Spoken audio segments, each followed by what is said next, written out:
बिस्मिल्लाहिर्रहमानिर्रहीम। अस्सलाम वालेकुम नाजरीन, live with doctor Shahid Masood के साथ मैं हूं नाइला अली। नाजरीन, आज साबिक़ वज़ीर आज़म इमरान खान साहब ने झंग में जलसे आम से खिताब किया और हुकूमत पर एक मरतबा फिर शदीद तनकीद करते हुए इंतखाबात में धांधली का इल्ज़ाम लगाया। जबकि वज़ीर ख़जाना मुफ्ती इस्माइल साहब ने आज IMF से जल्द मुआहदा होने की नवीद सुनाई है और वज़ीर आला पंजाब ने आज कहा है कि ज़िमनी इलेक्शन में तमाम नशिस्तें हासिल करेंगे। इमरान खान साहब इंतशार फैलाना चाहते हैं। इस समेत दिन भर जो अहम डेवलपमेंट्स रहे उन पर बात करेंगे। हमारे साथ स्टूडियो में मौजूद हैं डॉक्टर शाहिद मसूद।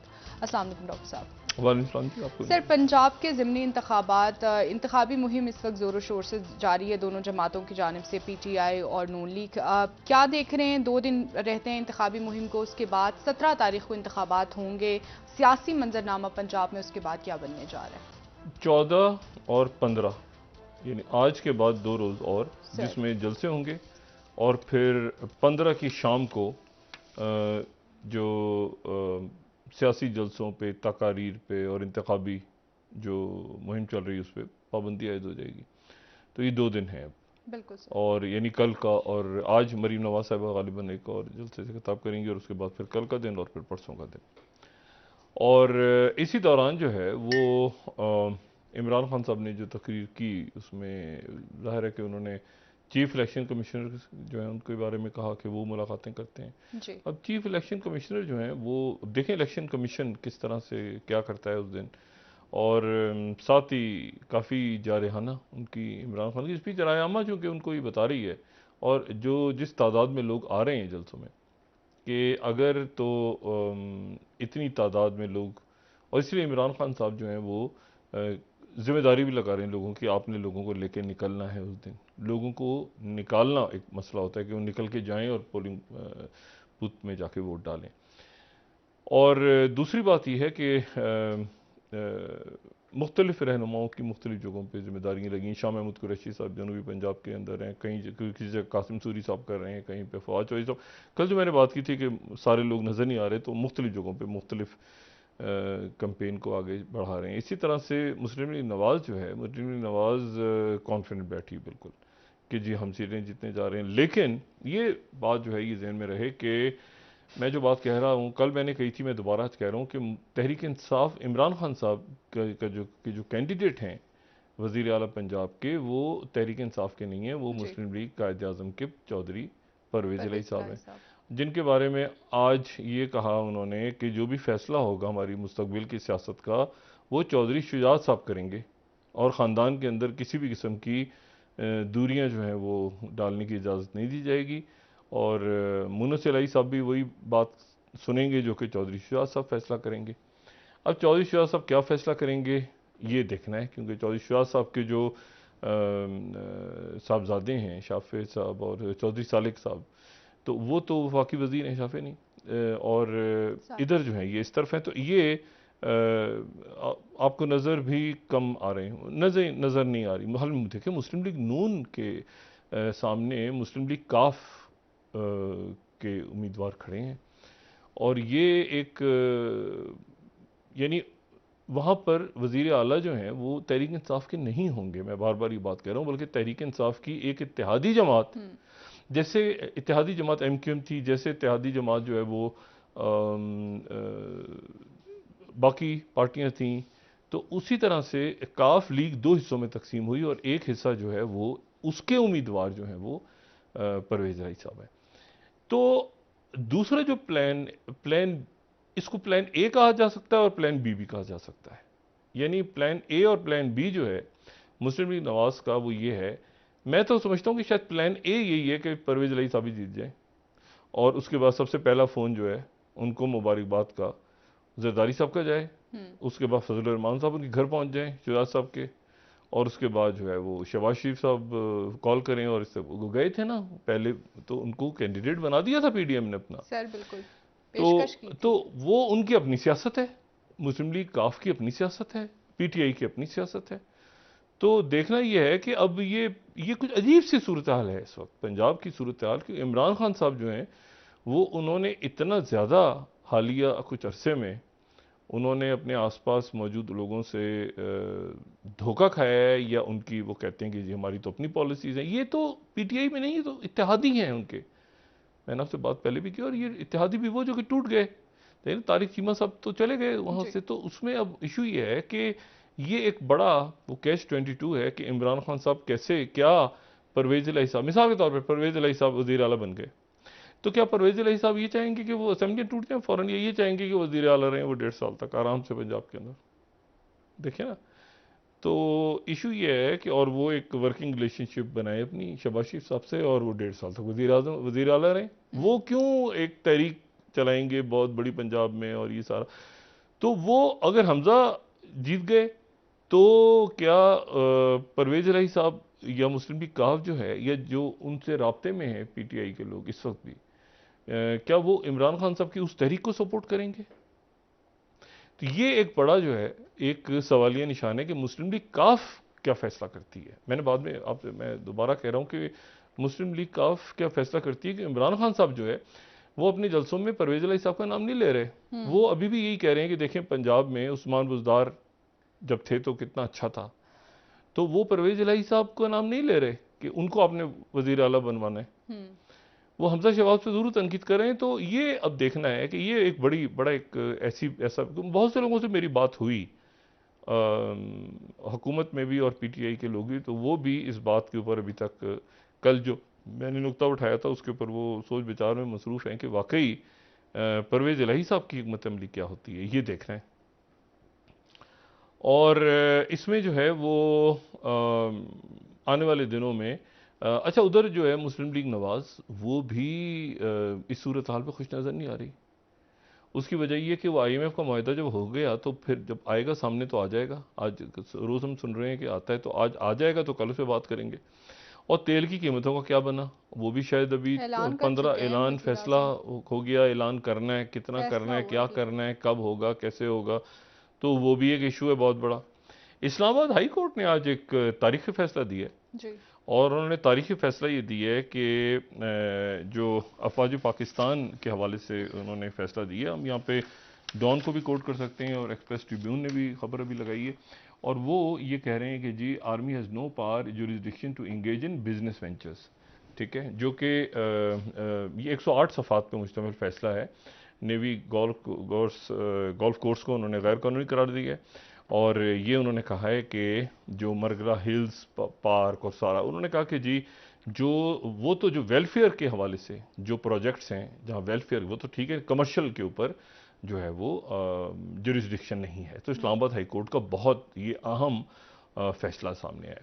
अच्छा, इसमें अब तो ये पाकिस्तान की जो सियासत है ये अगले 2-4 रोज़ के अंदर क्या शक्ल इख्तियार करती है, 17 से पहले क्या होता है और 17 के बाद क्या होता है, ये सियासत है, लेकिन एक रियासती अमूर हैं जो अपनी जगह स्टैंड स्टिल है। पंजाब में किसी को नहीं पता कि परवेज़ इलाही साहब, मतलब परवेज़ इलाही साहब और हमजा शहबाज शरीफ साहब दोनों तकरीबन एक ही पेज पे हैं इस वक्त।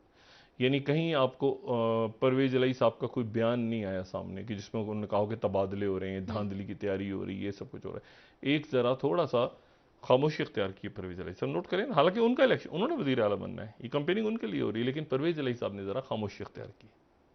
ठीक है, तो खामोशी इख्तियार की, जो देख रहे हैं तनकीदी हालात को वो। उन्होंने भी और मुंह सिलाई, तो वो क्या फैसला क्या होता है, वो एक जरदारी साहब भी गालिबन लाहौर में बैठे हैं, तो ये देखते हैं कि अब क्या पोजीशन इमरान खान साहब की क्या। लेकिन पब्लिक जो है वो सड़कों पे इमरान खान साहब के जुलूस में बहुत बड़ी तादाद में आ रही है।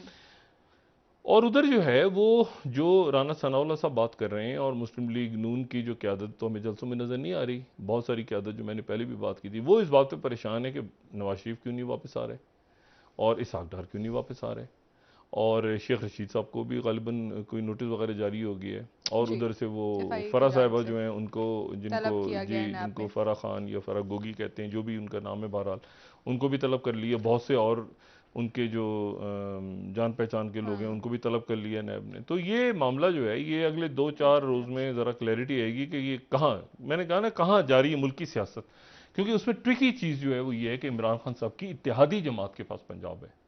ये इमरान खान साहब की अपनी जमात का उमर चीमा नहीं है, मतलब ऐसी कोई शख्सियत जो होती है, मतलब यास्मीन राशिद साहबा नहीं है, मतलब ऐसी कोई शख्सियत जो ख़ास पीटीआई की हो, वो नहीं है पंजाब में। तो देखना ही है, और बहुत सारे इसमें लोग ऐसे हैं जो परवेज इलाही साहब ही लेकर आए थे। देखते हैं, मैंने आपसे कहा ना कि देखते हैं कि अब आने वाले दिनों के अंदर इमरान खान साहब इस सूरत हाल से कैसे निबरत आजमा होते हैं। और दूसरी जो बात है वो ये है कि देखें, ये जो खित्ते के वाक़यात हैं ना जो आसपास के, मैं इससे पहले ज़रा एक सही मुस्लिम से एक हदीस मुबारक जो है,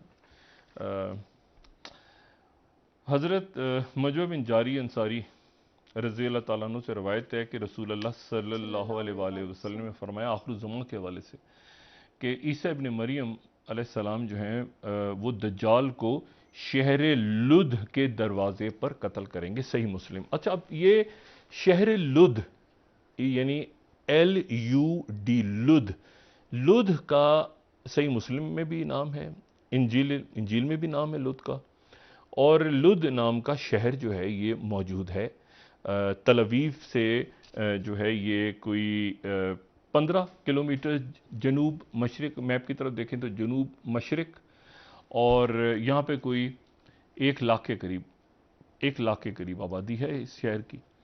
और इसमें अंजील में भी इसका नाम है, बाइबल में भी नाम है सिलुत शहर का, सही मुस्लिम में भी नाम है।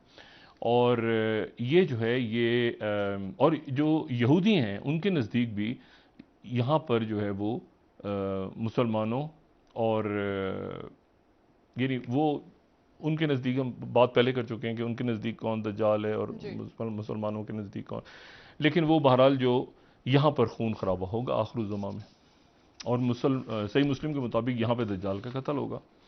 अच्छा, अब और यहाँ पर अगर जाएं तो एक बहुत 3 मीटर बुलंद दीवार है, 2010 तामीर है, और वो दीवार जो है वो सेपरेट करती है यहूदी और अरब बस्तियों के दरमियान में, हाई सिक्योरिटी है। अच्छा, अब मैं इस कोट इसलिए कर रहा हूँ कि यहाँ पर सबसे बड़ा जो इंटरनेशनल एयरपोर्ट है इसराइल का, बेन गुरियन एयरपोर्ट, वो यहाँ पे मौजूद है लुध शहर में। और लुध शहर में सबसे बड़ा एयरपोर्ट बेन गुरियन एयरपोर्ट, और बेन गुरियन एयरपोर्ट जो है वो वहाँ पर आज इसराइल के वक्त के मुताबिक 3:30 बजे दोपहर को एयरफोर्स 1 लैंड कर गया, जिसमें अमेरिकन प्रेसिडेंट बाइडेन थे।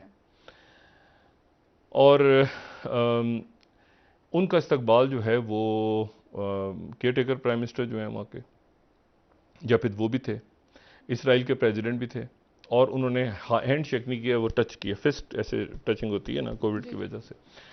और फिर उसके बाद जो है वो ये शख्सियात भी मौजूद थी, और नेतन्याहू भी थे। अच्छा, ठीक है, नेतन्याहू भी थे, और नेतन्याहू ये तकरीब हुई, और तकरीब के बाद जो है वो वहाँ पे नेतन्याहू उसके बाद उन्होंने जो गाइंस उनके जो डिफेंस मिनिस्टर, उन्होंने ब्रीफिंग दी प्रेसिडेंट बाइडेन को आयरन डोम के ऊपर, और फिर आयरन बीम एक मंसूबा नया बन रहा है, मिसाइल डिफेंस सिस्टम बन रहा है, जिसके ऊपर अमेरिका भी इन्वेस्टमेंट कर रहा है। यरूशलेम डेक्लरेशन एक होने जा रहा है, जिसके अंदर अमेरिका और इसराइल जो है वो ये के खित्ते के अंदर ईरान को रोकने के लिए क्या इकदाम होंगे, और ये सारा वो डेक्लरेशन वगैरह साइन हो रहा है। लेकिन इसी दौरान जो है वो एक बात बड़ी अहम हुई है, और वो ये हुई है कि जैक सलिवन जो हैं, जो अमेरिका के नेशनल सिक्योरिटी एडवाइज़र हैं, उन्होंने ये कहा है कि अमेरिका जो है वो 2 स्टेट सॉल्यूशन पर यकीन रखता है। अमेरिका, फ़लस्तीन और इसराइल, ये वो स्टांस है जो पाकिस्तान का भी है, ये ज़हन में रखें। और ये वो स्टांस है जो तकरीबन तमाम मुस्लिम मुल्कों का है कि मतलब 2 रियासतें होनी चाहिए, फ़लस्तीन और इसराइल को तब जब फ़लस्तीन मौजूद कायम होगा अपनी जगह। ये बात बड़ी इम्पॉर्टेंट है उनकी तरफ से इस मरहले पे आना, और ये जो है ये यकीनन इसका असर क्या होगा ये देखना है। और ये बाइडेन ने अपनी स्पीच जो की है वहाँ पर एयरपोर्ट पे, उन्होंने वहाँ पर कहा ये जो 2 स्टेट सॉल्यूशन है ये असल में किंग अब्दुल्ला के ज़माने में ये आया था। उस वक्त वो वली अहद थे, उस वक्त आया था, और लेकिन फ़ाल वली अहद थे, तो किंग अब्दुल्ला की तरफ से आया था। पाकिस्तान भी उसको इंडोर्स करता है। तमाम वो मुल्क जिन्होंने तस्लीम नहीं भी किया इसराइल को, वो भी 2 स्टेट फार्मूला पे OIC में इसको एक्सेप्ट करते हैं, 2 स्टेट फार्मूला। तो देखना ये कि प्रेसिडेंट बाइडेन ने ये जो बात की और फिर उसके बाद वो मशरकी यरूशलेम जा रहे हैं। अच्छा, जैक सलिवन जो है उनके मुंह से ये भी स्लिप हो गया कि वहाँ पर फ़लस्तीनियों के लिए जो है, अब डरे सहमे इतना हुए हैं कि कोई मसला ना हो जाए, तो जैक सलिवन ने कह दिया कि जी वहाँ पर हम फ़लस्तीनियों के लिए कौंसलेट खोलने जा रहे हैं अमेरिकन। उसके बाद वो जो उनके हैं वाइट हाउस के स्पोक्स पर्सन किर्बी, वो आए, उन्होंने कहा जी नहीं, स्लिप ऑफ टंग हुआ है, जैक सलिवन ने ऐसी ज़बान फिसल गई उनकी, जोश खिताबत, तो इसीलिए वो कोई हमारा भी इरादा नहीं है। तो बहरहाल ये बड़ी इंटरेस्टिंग डेवलपमेंट्स हैं और आज चूंकि दौरा शुरू हुआ है तो इस पर नज़र रखेंगे। लेकिन आज सुबह एक कमाल वाक़या हुआ। सुबह ये हुआ जनाब कि श्रीलंका से उनके जो सदर मोहतरम हैं गोताबाया राजापक्सा, तो वो जो हैं वो श्रीलंका की एयरफोर्स के तैयारे में बैठ के वो मालदीव पहुंच गए। अच्छा, इसका मतलब श्रीलंका में अभी तक मौजूद थे। जी, वो जहाज और इधर और उधर जहाज में और बहरी जहाज में आना जाना, लेकिन वो गए कैसे? उनको श्रीलंका की एयरफोर्स ने पहुंचाया। सही, यानी भागे नहीं है वो, यानी ऐसे नहीं कि भाग गए हैं वो, उनको और कौन सा एयरपोर्ट इस्तेमाल हुआ? कोलंबो का इंटरनेशनल एयरपोर्ट। अच्छा, यानी मेन कोलंबो इंटरनेशनल एयरपोर्ट पे वो, उनकी एहलिया और उनके 2 सिक्योरिटी गार्ड। अच्छा, अब खबरें ये आ रही हैं, अभी मुझे नहीं पता कि क्या वो आज वो पोया की रात भी है जी, तो इस्तीफा नहीं दिया उन्होंने। 13 तारीख जी 13 है ना, तो इस्तीफा नहीं दिया और निकल गए। हालांकि वादा उन्होंने नहीं किया था, स्पीकर ने कहा था और वजीर आजम ने कहा था कि उन्होंने हमें फोन कर, उन्होंने कहा था कि मैं कुछ नहीं, उन्होंने कुछ नहीं इस्तीफा दिया। और हो सकता है आज दे दें इस्तीफा। लेकिन इस्तीफा दिए बगैर वो बतौर सदर, अच्छा अब एयरफोर्स की कह रही है कि जी उन्होंने इस्तीफा नहीं दिया तो आईनी तौर पे हम पाबंद थे इस बात के कि प्रेसिडेंट ने कहा कि मैंने मालदीव जाना है तो हम मालदीव ले गए। कितनी मासूम एयरफोर्स है। अच्छा, मालदीव वालों ने रिसीव कर लिया। मालदीव वालों ने कहा हम क्या करें जी, हमारा पड़ोसी मुल्क, उनका सदर आ रहा था, हमने प्रोटोकॉल देखे अपने यहाँ। अब मसला यह है कि वो वहां पर मालदीव के और श्रीलंका के बड़े से ताल्लुकात हैं, पुराने ताल्लुकात हैं। और ये मामून अब्दुल कयूम के दौर में जो कि बड़े लंबे अरसे तक रहे वहां पे मालदीव में, उस वक्त में जो अपोजिशन के लोग थे वो भी श्रीलंका आ जाते थे, श्रीलंका दरवाजे खोलता था। और उनके जो स्पीकर हैं, वो स्पीकर का के लिए जब मसाइल क्रिएट हुए वहाँ पे मालदीव के जो स्पीकर हैं पार्लियामेंट के, तो उस वक्त ये हुआ कि 2008 में या 10 में शायद, तो श्रीलंका ने अपने दरवाजे उनके लिए खोले और राजापक्सा ने, और वहाँ पर उनको ठहराया। तो अब ये एक बड़ा इशू है कि वहाँ पर जो है वो अब ये इस्तीफा देते हैं कि नहीं देते। अच्छा, अब ये होता है मुल्क से फरार, ये खबर है ना, मुल्क से फरार लेकिन सदर हैं, तो ये भी कह सकते हैं मालदीव का दौरा करने गया था। मतलब ये कैसे साबित हुआ कि फरार? एयरफोर्स के जहाज में गए हैं बैठ के, प्रोटोकॉल में गए हैं, वहां प्रोटोकॉल मिला है प्रेसिडेंट का, लेकिन वहां मालदीव में हंगामे शुरू हो गए हैं। अच्छा, मालदीव ये नहीं चाहता कि किसी तरह हमारे और श्रीलंका के ताल्लुकात खराब हो। मालदीव के बहुत ज्यादा स्टूडेंट श्रीलंका में पढ़ते हैं, सही, तो कहीं वो निशाना ना बनना शुरू हो जाए। पब्लिक कह रही है भाई एक मिनट ये क्या हुआ है। हाँ। अच्छा, वो सदर हैं। अब मसला ये कि अगर वो इस्तीफा नहीं देते तो यहां पर जो है वो जो स्पीकर थे, स्पीकर मौसूफ, उन्होंने कहा कि सदर ने मुझे कहा था कि मैं पोया की रात को इस्तीफा दे दूंगा। वजीर आजम ने कहा कि सदर ने मुझे भी कहा था इस्तीफा दे दूंगा। सदर तो चले, इस्तीफा तो नहीं दिया उन्होंने कहा मैंने तो बात ही नहीं, अभी तक इस्तीफा नहीं आया, कोई लेटर ही नहीं आया। अब मसला ये कि स्पीकर ने अनाउंस कर दिया वजीर आजम को कायम मकाम सदर, और स्पीकर कल अनाउंस कर चुका है कि 20 जुलाई को इलेक्शन होगा सदर का। इलेक्शन उस वक्त तक तब होगा ना जब ये सदर इस्तीफा देंगे, तो सदर ने तो इस्तीफा ही नहीं दिया राजापक्सा ने। अब एक कानूनी बहरान पैदा हो गया है वहां पे। वो आर्टिकल 37 है, कोई आर्टिकल 37 के तहत सदर जो है अगर वो इस काबिल ना हो कि अपनी ड्यूटी सर अंजाम दे, तो वो खुद उस मुद्दत के लिए वजीर आजम से कह सकता है कि तुम सदर बनो।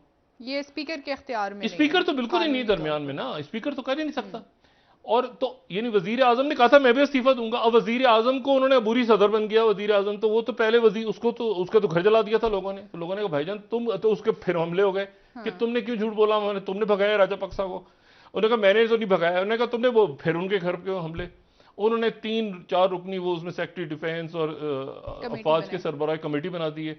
लेकिन मसले उसकी आईनी हैसियत क्या है, क्योंकि वो तो सदर ने तो इस्तीफा नहीं दिया। अब मालदीव से ये खबरें आ रही हैं कि शायद आज रात को सिंगापुर एयरलाइंस की फ्लाइट में सिंगापुर चले जाएं और वहां से जाके इस्तीफा भेजें। लेकिन जब तक इस्तीफा नहीं भेजते तो एक क्राइसिस खड़ा है, वो उसकी आईनी हैसियत है ना, आईनी तौर पर तो वो सदर है। अब यानी ये वही सूरत हाल जो अशरफ गनी नहीं था, मुंह छोड़ के चला गया अशरफ गनी। तो क्या ऐसी पॉसिबिलिटी है लेकिन जिला वतन हुकूमत कोई नहीं ऐसा नहीं हो, नहीं जिला वतन हुकूमत ये तो नहीं। लेकिन असल बात यह है कि राजापक्सा ने रिजाइन नहीं किया अभी तक, और वो छोड़ के प्रोटोकॉल में एयरफोर्स के जहाज में गए हैं ना, वो कोई कश्ती में थोड़ी चप्पू चलाते हुए गए हैं मालदीव। यानी कि छुप के नहीं गए, छुप के नहीं बाकायदा उनको गए, भेजा एयरपोर्ट से, गया। इंटरनेशनल एयरपोर्ट से पूरे प्रोटोकॉल सलूट्स के साथ, और वहां पर उन्होंने कहा प्रेसिडेंट है भाई, हमारे पड़ोसी मुल्क का प्रेसिडेंट, वहां रिसीव कर लिया उन्होंने। तो अब मसला ये है कि अब ये एक बड़ी एक आईनी बहरान पैदा हो गया वहां पे, और अब लोग कह रहे हैं हमारे साथ चीटिंग की है, ये चीटिंग हमारे साथ। अच्छा, बीच में दरमियान में ये खबर आ गई कि इंडिया ने भेजा है, इंडिया ने हेल्प की, इंडियन हाई कमीशन को बाकायदा वजाहत करने की पड़ी, भाई हमारा कोई ताल्लुक नहीं है इनसे, कोई ताल्लुक नहीं है। राजापक्सा खुद गए हैं, क्योंकि वो लोगों के दिमाग में वही है ना तामिल और सेना अली वाला इशू। उन्होंने कहा कि इंडिया ने फैल गई खबर, खास तौर पे वो जो तामिल इलाके हैं उनमें खबर फैल गई एक इश्तिहार। तो फिर इंडिया ने क्लैरिफाई किया कि हमारा कोई ताल्लुक नहीं है, हम अवाम के साथ हैं जो श्रीलंका के अवाम है। ठीक। तो लेकिन ये एक क्राइसिस, एक अजीब आईनी बहरान है जिसका कोई सर पैर जो है वो अभी तक समझ नहीं आ रहा कि वो श्रीलंका किस तरफ जाता है। वो अगर यहाँ पर पहुंच के अगर इस्तीफा देते हैं, अब ये आखिरी खबर ही आ रही थी कि जी उन्होंने कहा कि जी मैं 8 बजे रात को शायद श्रीलंका वक्त के मुताबिक इस्तीफा दे दूंगा। हाँ। लेकिन मसला ये कि वो इस्तीफा क्यों देंगे, वो श्रीलंका क्यों नहीं जाएंगे, वो अपना सिंगापुर क्यों नहीं जाएंगे प्रोटोकॉल में, और हो सकता है दे दें, उनकी कोई अंडरस्टैंडिंग हो। ये कहेंगे मेरे भाई को वहां से निकाला जाए, उनको भाई को जाने से पहले रोक ले। तो मगरबी मीडिया कह रहा था कि वो निकल गए हैं कल, वो कल नहीं निकले, वो आज निकले। बहरहाल तो ये एक बड़ी इंटरेस्टिंग सूरत हाल है। अच्छा, और इसमें जो फौज है वो फौज न्यूट्रल है, फौज न्यूट्रल है। फौज जब न्यूट्रल होती है ना तो ये मामला जो है ना ये कुछ ऊपर नीचे हो रहे होते हैं। फौज का न्यूट्रल होना हुस्नी मुबारक के खिलाफ, हाँ हुस्नी मुबारक फौज, हुस्नी मुबारक फौज के ही थे ना। तो जब तो जनरल सीसी को था ना कि उधर दूसरी तरफ देखो, मतलब हंगामे हो रहे, दूसरी तरफ देखो, बस खत्म। तो मतलब तो बस वो उसके नतीजे न्यूट्रल में होना मतलब किसी के मफाद में हुस्नी है। मुबारक का धरना तख्ता हो गया था। तो अभी मसला ये है कि फौज जो है वो इस वक्त वहां पे न्यूट्रल है। राजापक्सा को भी उन्होंने निकाला है, अवाम के भी साथ है। तो वो जो पोजीशन दायरे के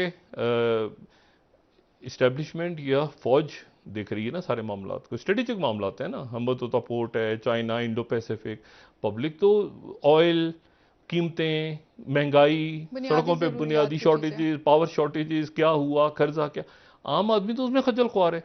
लेकिन जो स्ट्रेटेजिक सिचुएशन है वो तो श्रीलंका की स्टैब्लिशमेंट, ये फौज देख रही है ना मामला को, ये उनके सफारतकार देख रहे हैं कि भाई ये स्ट्रेटेजिक लोकेशन है, और दुनिया जो बात कर रही है तो उनकी जाहिर है कि लीडरशिप से भी कर रही होगी, लेकिन उनकी इन हालात में तो उनकी स्टैब्लिशमेंट यानी उनकी फौज से बात कर रही होगी जब अफरा तफरी है मुल्क में।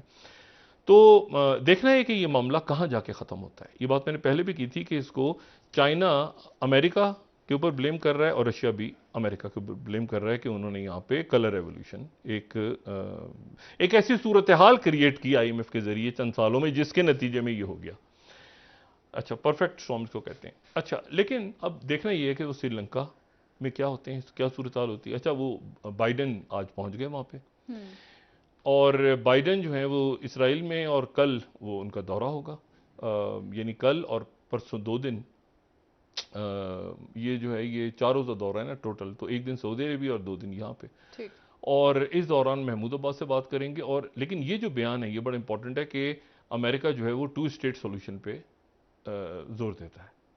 यानी उन्होंने ट्रंप वाला काम नहीं किया। ट्रंप ने तो बिल्कुल ये था ना कि फ़लस्तीनियों से बात ही नहीं, फ़लस्तीनी किसी अमल का हिस्सा ही नहीं है। ये फ़लस्तीनी महमूद अब्बास से बात करेंगे। अच्छा, वहाँ पर महमूद अब्बास और सेक्रेटरी ब्लिंकन ने आज शी अबू लका की फैमिली से बात की है, सेक्रेटरी ब्लिंकन ने।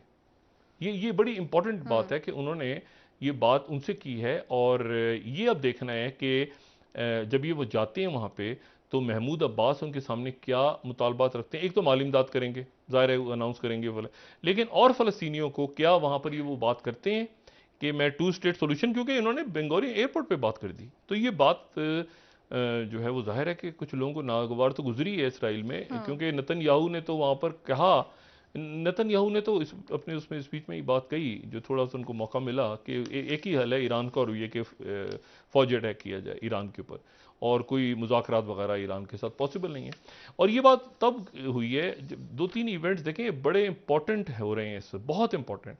इसमें आप ये देखें जॉन बोल्टन जो है, ये उनका जो बयान सामने आया है, ये जॉन बोल्टन जो है न्यू कॉन, जो न्यू कॉन्स अमेरिका में थे और अभी भी हैं ज़ाहिर है, ये न्यू कॉन, और ये जो हैं ये पुराने सियासतदान हैं। ट्रंप दौर के अंदर ये कोई साल सवा साल नेशनल सिक्योरिटी एडवाइज़र रहे हैं, और उससे पहले जो है अच्छा, इन्होंने इनकी किताब भी आई है the room where it happened, ये भी इन्होंने किताब एक लिखी है जो अभी चंद माह पहले ही आई है, और उसमें इन्होंने ट्रम्प दौर का किस्सा पूरा बताया। इससे पहले भी किताबें वगैरह लिख चुके हैं। और इम्पॉर्टेंट बात ये है इसमें कि ये बुश के दौर में, बुश जूनियर यानी 9/11 के बाद, ये डोनाल्ड ट्रंप के यानी आप समझें कि ये डिप्टी सेक्रेटरी डिफेंस थे। अच्छा। और इन्होंने जब कहा ना, प्रेसिडेंट बुश ने तकरीर की स्टेट ऑफ यूनियन वाली 2002 में, जिसमें वो एक्सेस ऑफ ईवल का कहा था, एक्सेस ऑफ ईवल, तो इन्होंने एक्सेस ऑफ ईवल के आगे बियॉन्ड एक्सेस ऑफ ईवल कह दिया था। जॉन बोल्टन उस वक्त अंडर सेक्रेटरी स्टेट थे डिफेंस के। अच्छा। इन्होंने कहा था कि नहीं, 3 और मुल्क भी हैं, जिसमें क्यूबा और लीबिया, और इन्होंने ऐड किया था सीरिया को। ये आप कमाल देखें, 2002 में अरब स्प्रिंग कब शुरू हुई है? अरब स्प्रिंग शुरू हुई है ये 2010 के बाद, ठीक है, जिसमें शाम और लिबिया के अंदर खाना जंगी हुई है। लेकिन जॉन बोल्टन ने कहा कि ये क्यूबा और सीरिया और इनको भी आप इंक्लूड करें। और फिर जो स्पीच वहाँ पर हुई थी इराक वॉर इन्वेजन से पहले प्रेसिडेंट बुश की, उस स्पीच में जो उन्होंने कहा था ना कि नाइजर से वो येलो केक्स आ रहे हैं यूरेनियम एनरिचमेंट के, वो जो निकाले थे और दिखाए थे, और उसके नतीजे में ये था कि सैंक्शंस की खिलाफ वर्जी हुई। इराक पे हमले का एक बहाना बना था वेपन्स और मास डिस्ट्रक्शन का, कि वो खरीद रहा है वेपन्स के लिए सारा। तो वो पूरा का पूरा आइडिया जो कहा जाता है कि वो जॉन बोल्टन का आइडिया था, यानी जॉन बोल्टन ने वो पूरी स्टोरी बनाई थी कि ये नाइजर से और बाकी अफ्रीकन कंट्रीज से वहाँ पे यूरेनियम खरीदा जा रहा है। 12 ये जॉन बोल्टन उसके बाद ये बन गए एम्बेसडर बन गए वहाँ पे। ज़ल्म खलीलज़ाद के बाद आगे पीछे ये थे यूनाइटेड नेशंस में अमेरिका के एम्बेसडर बुश के दौर में। ज़ल्म खलीलज़ाद भी यूएन में थे, इस रोल में आने से पहले वो यूएन में अमेरिका के मुस्तकिल मंदूब रहे। तो ये चले गए वहाँ पे। उसके बाद ये जो है ये ट्रंप के दौर में वापस आ गए।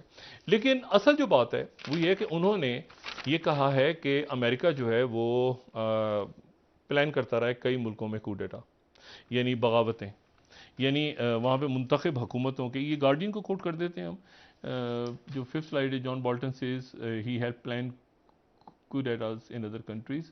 और उसके बाद इसी को फिर रॉयटर्स भी कह रहे हैं, former senior US official John Bolton admits to plan. और इन्होंने प्लानिंग की थी मौसूफ ने अपने दौर में बतौर नेशनल सिक्योरिटी एडवाइज़र कि वेनेजुएला के अंदर, वेनेजुएला में तख्ता उलट दिया जाए। ये ट्रंप के दौर में, ये ट्रंप के दौर में। और वहाँ पर मेदोरो का तख्ता उलट दिया जाए। मेदोरो अभी तक मौजूद हैं। और मेदोरो का तख्ता इसलिए उलट दिया जाए कि वो शुगो चावेज़ के जो हैं वो बड़े करीब थे, और उसके बाद वो अमेरिकन पॉलिसीज़ को क्रिटिसाइज़ करते थे। वो मॉस्को के करीब थे, वो चाइना के करीब थे, ह्यूगो चावेज़। और वो जो हैं ह्यूगो चावेज़ तो बहुत बड़ा एक नाम ना, बहुत बड़ा। तो ये उनके वाइस प्रेसिडेंट थे। जब ह्यूगो चावेज़ जब सदर थे तो ये नायब प्रेसिडेंट थे। तो ह्यूगो चावेज़ के नायब सदर रहे, फिर फॉरेन मिनिस्टर रहे, तो सारे। तो ये निकोलस मेदोरा का तख्ता उलटने के लिए इन्होंने वहाँ पर ये कहा कि जी मेरी फौज में भी बात हो गई, मेरी ऑपोजिशन से बात हो गई, वो फेल हो गए, वो फेल हो गए। लेकिन वेनेजुएला के ऊपर अमेरिका ने थोड़ा सा हौलात रख दिए, क्योंकि ये ऑयल के क्या, क्योंकि रशिया को फ़ायदा ज़्यादा हो रहा है, वेनेजुएला को उतना फ़ायदा नहीं हो रहा, और ईरान को भी उतना फ़ायदा नहीं हो रहा यूक्रेन की जंग का, क्योंकि रशिया अपना ऑयल अब देना शुरू कर दिया उसने बाकी मार्केट्स को। तो वेनेजुएला के ऊपर से पाबंदियां हटें तो वेनेजुएला यूरोप को देना, तो वेनेजुएला के ऊपर एक ऑप्शन है अमेरिका के लिए। जरा जी अमेरिका के लिए ऑप्शन है, तो जरा हाथ हौला अमेरिका ने वेनेजुएला के ऊपर किया हुआ है इस वक्त, आप नोट करें। ईरान से भी नहीं है, तो जरा ईरान से नहीं कर सकते, वेनेजुएला से कर सकते हैं ना। तो वेनेजुएला को वो उस ब्लॉक से निकालना चाह रहा है, जो कि रशिया का ब्लॉक है और चाइना का ब्लॉक है। और ये बड़ा इंटरेस्टिंग है कि ये इस मरहले पे जॉन बोल्टन ने बयान दिया। और इसी दौरान जो है अदर वक्त इसकी बात करते हैं कि ये पाकिस्तान की में किससे बात करनी है इस वक्त, मतलब कौन इस वक्त ड्राइविंग सीट पे मौजूद है। अब देखें शहबाज शरीफ साहब नहीं आ रहे बहुत ज़्यादा, वो मतलब उनके ऐलानात, मतलब एक बात आ जाती है शाम तक ऐलान हो जाएगा, वो नहीं होता ऐलान, मतलब कीमतें कम होने का। भरे हुए अखबार कल रात को, लेकिन वो कीमतें कब कम होंगी, कैसे होंगी, IMF के। तो एक होता है ना कि एक वो मुकम्मल पिक्चर मेरा ख्याल है कि वो या तो पंजाब के इलेक्शंस के बाद सामने आएगी, या मेरा अपना ख्याल है कि अदम इस्तेकाम और बढ़ जाए शायद। क्योंकि इमरान खान नहीं मानेंगे उस नतीजे को अगर उनके खिलाफ आया तो। ठीक है सर, ब्रेक ले लेते हैं डॉक्टर साहब से। और अगर फेवर में भी आ गया तो मुस्लिम लीग नून उसके लिए भी प्लानिंग कर रही है, पीडीएम की जमातें, कि परवेज इलाही साहब भी जीत गए तो भी खैर है, दूसरे ऑप्शन हम दोबारा घर जाएंगे उनके जी ऑफर लेके। सियासी मामलात पर बात करेंगे। नाज़रीन एक ब्रेक ले लेते हैं, हमारे साथ रहिएगा।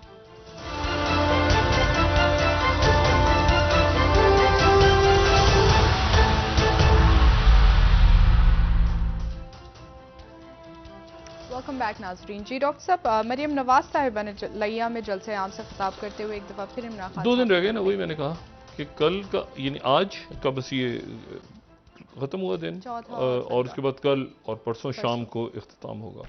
और इन 2 दिनों में जो है वो अब तवाज़े भी हो रहे हैं, पर्चे भी कट रहे हैं, सियासी पारा भी बहुत हाई है। इसमें एक बात बड़ी अहम है, ये बात अहम है कि जो मैंने आपसे कहा ना कि अगर मिसाल के तौर पर परवेज इलाही साहब जो है वो जीतते हैं और हमजा शहबाज साहब हारते हैं और परवेज इलाही साहब बाद में जो है वो मुस्लिम लीग ज्वाइन, लेकिन वोट जो है, देखिए इशू यहाँ पर ये क्या आ जाएगा, वो आप छोड़ देंगे वजीर आला कौन बनेगा और वो आगे क्या इतिहास, नहीं, इशू जो मुस्लिम लीग नून के लिए इशू रहेगा वो ये रहेगा कि पंजाब में मुस्लिम लीग नून का वोट कट गया और वो वोट उनके खिलाफ पड़ गया। और फिर देखिए यहां पर एक बड़ी अजीब सूरत है, जो मैंने आपसे कहा ना कि एक तो वो प्लान है कि जी परवेज इलाही साहब अगर जीत जाते हैं तो परवेज इलाही साहब को भी कहा जाए कि आप एक वर्किंग रिलेशनशिप बनाएं, लेकिन सवाल ये कि परवेज इलाही साहब के जीतने का मतलब ये नहीं होगा कि मुस्लिम लीग काफ का वोट हो गया, वोट इमरान खान का होगा जो कि वो मुस्लिम लीग नून से तोड़ेंगे। तो ये मुस्लिम लीग नून के लिए बहुत ही अजीब सी बात होगी कि भाई वोट जो है यानी एक, लेकिन यहां वो मैं कहता हूं ना जंग मोहब्बत और पाकिस्तान में सब कुछ जायज है, तो यहां फर्क कोई नहीं उससे पड़ता, लेकिन एक तरह से पड़ता भी है। मुस्लिम लीग नून के लिए उनका अपना वोट बैंक कहां गया, तो इसीलिए वो सरधड़ की बाजी मुस्लिम लीग नून के लिए भी डू और डाई है और इमरान खान के लिए भी है कि भाई वो बाद में ये कहें, फर्ज करें जो भी फैसला परवेज इलाही साहब करते हैं, इमरान खान साहब के साथ रहते हैं या दूसरी तरफ जाते हैं, लेकिन इशू ये है कि वो इमरान खान साहब के लिए जरूर ये बात रहेगी कि ये मेरे वोट थे, मतलब एक इखलाकी पोजीशन इमरान खान साहब की अगर वो जीत जाते हैं, अगर उनके लोग जीतते हैं तो, जो कि रायमा के सर्वे। लेकिन हमजा शहबाज और शहबाज शरीफ साहब मुस्लिम लीग नून उतनी कॉन्फिडेंट है, वो कहते हैं कि भाई ये जो इलेक्शन है इसका तरीका कुछ और है। तरीका ये है कि उस दिन घरों से कौन निकालेगा वोटर्स को और कौन लेकर आएगा, उसका हमने इंतजाम कर लिया है।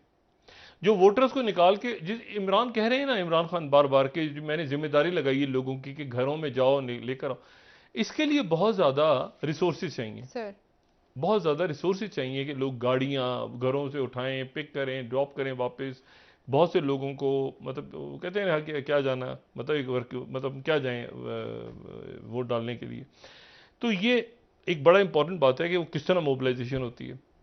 साथ साथ पर्चे भी कट रहे हैं, साथ साथ वो जो मैंने आपसे बार बार बात की कि वो अच्छा उधर रिलीफ नहीं मिल रही, इधर पर्चे कट रहे हैं। उधर जो अच्छा उधर रिलीफ नहीं है, जो मैंने पहले बात की ना, उधर रिलीफ नहीं है। और उधर ये नहीं समझ में आ रहा कि वो कितनी पावर कितने वज़रा के पास है और हुकूमत के पास कितनी पावर है शहबाज। तो ये सारा का सारा जो मैंने कहा ना, बाहर के लोग अब देखें प्यूटिन आ रहे हैं 19 तारीख को, ये वहां पर जब सऊदी अरेबिया पहुंचेंगे तो वो मतलब अब वो पूरा खिता डिस्कस हो रहा है ना, वस्ती एशिया डिस्कस हो रहा है, श्रीलंका डिस्कस हो रहा है, अफगानिस्तान डिस्कस हो रहा है। अफगानिस्तान के अंदर जो एयरपोर्ट है, जिस एयरपोर्ट के ऊपर मामला चल रहा था कि तुर्की को मिलेगा, जिस एयरपोर्ट पे मामला चल रहा है कतर को मिलेगा, अब वो यूएई को मिल गया। यूएई ने वहां पर एमिरेट्स संभालेगी, एमिरेट्स और जो वहां पे जो मकामी उनके सिक्योरिटी होंगे। तो बात ये सारी कि वो यूएई को मिल गया एयरपोर्ट्स का। ये सारे मामलात जो है ये इस वक्त तय पा रहे हैं। पाकिस्तान इस वक्त जो बाहर के अमूर हैं बतौर रियासत, मुकम्मल तौर पे आपकी अकाबरीन सकिन हो चुके हैं इंटरनल केओस के अंदर, और इंटरनल केओस में सकिन है। और चूंकि इतना ज्यादा खिंचे हुए हैं और इतनी अनसर्टिनिटी है कि 2 वोट इधर की उधर ना हो जाए, उधर की उधर ना हो जाए, इत्तेहादी को इधर से उधर ना चले जाए, कि उसमें कोई यानी कोई मुस्तहकम फैसला तो तभी होता जब ये इलेक्शंस की तरफ चले जाते सारे, और एक इलेक्शन होता और उस इलेक्शन में कोई पार्टी एक मजबूत बड़ी पार्टी के तौर पे सामने आती, चाहे वो जो भी पार्टी होती, और वो फिर या तो 2/3 आ जाती, या वो लेकर आ जाती अक्सरियत, या वो इत्तेहादियों के साथ 1-2 हुकूमत बन जाती, जो कि तरीका होता है। लेकिन ये तो बिल्कुल ही अजीब सी बात है ना कि अक्सरियत, सुप्रीम कोर्ट कह रही है कि अक्सरियती जमात बाहर बैठी है, सुप्रीम कोर्ट कह रही है ये स्टेटमेंट पीटीआई के बारे में। तो इसीलिए अब ये देखना ये है कि ये 17 तारीख को क्या होता है। क्या हमजा शहबाज साहब अपने ये सीटें ले जाते हैं, नून ले जाती है, या वहां पर रिजल्ट उनके खिलाफ आता है इमरान खान के, जिसके ऊपर वो पहले कह चुके हैं कि कोई मिस्टर एक्स है, कोई मिस्टर वाई है, और धांधली की कोशिश की जा रही है। सर बहुत शुक्रिया डॉक्टर साहब। इलेक्शन चीफ इलेक्शन कमिश्नर के ऊपर आज उन्होंने इल्जामात लगाए, उन्होंने जितनी कंपेन वो कर सकते थे उन्होंने की, लेकिन देखना अब ये है ना कि मेरा अपना अंदाजा कि इलेक्शंस के बाद अज़म इस्तेकाम मजीद बढ़ेगा। बहुत शुक्रिया डॉक्टर साहब। नाजरीन, प्रोग्राम का वक्त खत्म हुआ, कल इंशाल्लाह दोबारा आपसे मुलाकात होगी। मुझे नायरा अली को इजाजत दीजिए। अल्लाह हाफिज़। जो भी रिजल्ट आ जाए दोनों सूरतों में अदम इस्तेकाम बढ़ेगा। अपना दोस्तों रिश्तेदारों गिरदोनवाह के लोगों का सब ख्याल रखिएगा। अल्लाह हाफिज़।